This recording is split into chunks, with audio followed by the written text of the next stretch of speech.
Help out the Dr.Wily channel by clicking the sponsor button below. This way you can financially support us and get some cool perks in the process. Now, when we are talking about the Legend of Zelda series, most people think about the following points: dungeons, puzzles, and fighting monsters from small ones to gigantic bosses. However, when it comes to the final showdowns in certain dungeons, some certainly disappoint. So today we will find out which ones are the easiest and can take literally seconds to beat. Number 5. Now, letting a boss telegraph their attack is always a good thing. It makes for a great visual cue for the player to attack, or do something at least. However, there's one boss in Zelda Ocarina of Time who does it in such an obvious and slow way that it kind of ruins the fight and makes it really easy. King Dodongo. Because when he attacks, he inhales air and releases a blast of damaging flames if allowed to inhale completely. During this time, Link can toss bombs or a nearby bomb flower into his mouth. If successful, the bomb will explode inside, causing King Dodongo to collapse. After that, he's vulnerable to sword attacks, making this the critical point of the battle. However, when you really look at what he does in the fight, you can see that his inhale takes ages, giving the player more than enough time. It's also quite obvious what you need to do as soon as you see him charging up this attack. And aside from this move, he will only roll around the arena, which is also incredibly easy to dodge if you just stand on the sides. Clearly, this isn't enough for a boss of this size and who is also part of one of the main dungeons. Sure, it's one of the first in the game, but this is just too easy. He's way too slow, telegraphs his moves way too much, and doesn't really have any other useful attacks. They could have improved on this, but they didn't, and so King Dodongo is a bit of a weak excuse of a boss. Number 4.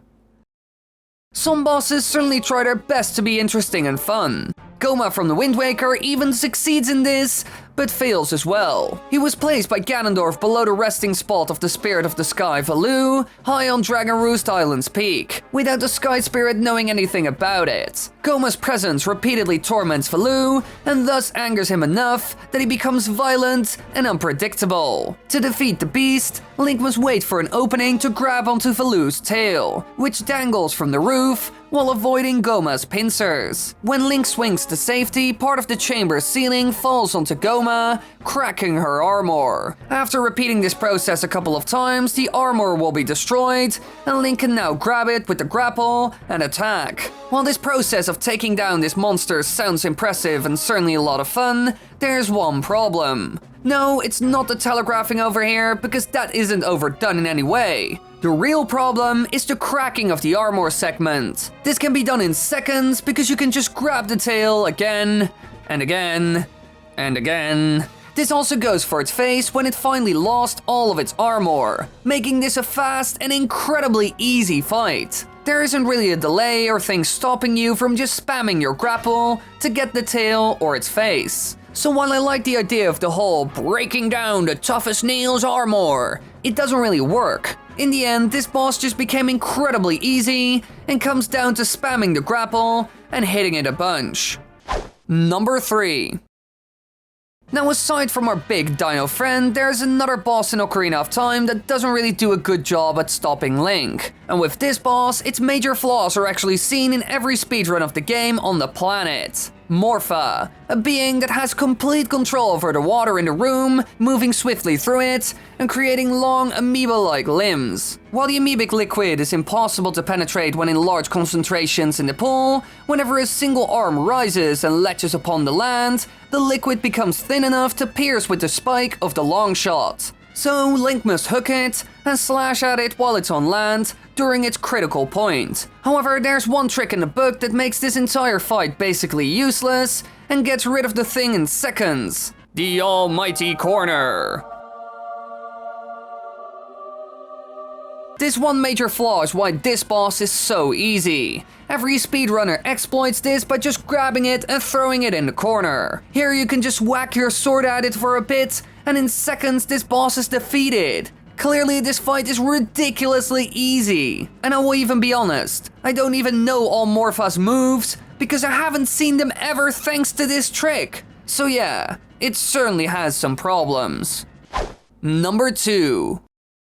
Now our next boss is actually one of my favorites, thanks to the idea behind it. However, the execution could have been better. Dola, the tribal warrior from Majora's Mask, who mostly attacks with his sword, which has a very long reach, making Link vulnerable as soon as he gets close to him. He will also defend himself using a large shield, which makes hitting him more difficult. Besides that, he has some other tricks up his sleeve, like making a ring of fire, summoning moths and insect minions, and using a spin attack. Link can shoot him with the bow to stun him, then attack with his sword, and this can be done at any time. But he is most vulnerable while he's dancing or attempting to summon insects. Now the cool thing about this battle is that you can attack him with a wide range of weapons and moves. This isn't the case with a lot of bosses seen in the series, since they usually require the key item from the dungeon itself. So it's actually quite fun to get a cool free fight encounter with another powerful warrior. It makes for a great showdown. However, he is way too easy. Almost everything hits him or stuns him at least,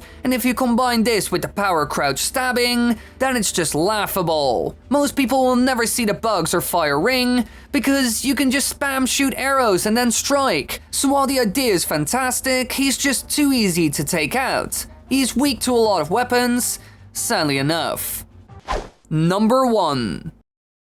Here we are, the final boss of this list, and geez, it's so easy that I wouldn't even call it a fight, to be honest. The Anglerfish, who is the boss of Angler's Tunnel in Link's Awakening. This is the nightmare guarding the surf harp, which is one of the key items of the game. He's fought underwater and can slam at Link, dropping rocks if he hits a wall, and will also release angler fries to aid it. Now, this sounds like a decent boss fight. We have seen some underwater battles before, and some of these can be fun. However, the problem is mostly in the fact that Link can attack it all the time by just slashing its light with the sword, while the boss doesn't do a whole lot besides swimming up and down and trying to ram into you every now and then. So really, you can just go for him right away and attack until he is defeated, and most players can do this in seconds. It's one of the first underwater bosses ever seen in the series, if not the very first, but it's just really bad. Such a shame that one of the first of its kind is so disappointing. But there's nothing we can do now. And so this lonely fish is officially labeled, by me, as the easiest boss of the entire franchise. Hey you there, thank you for watching. Be sure to check out the sponsor button down below. It's gonna be fun, I swear. You get cool perks. Also, be sure to subscribe and like, that always helps and that costs nothing. Yay!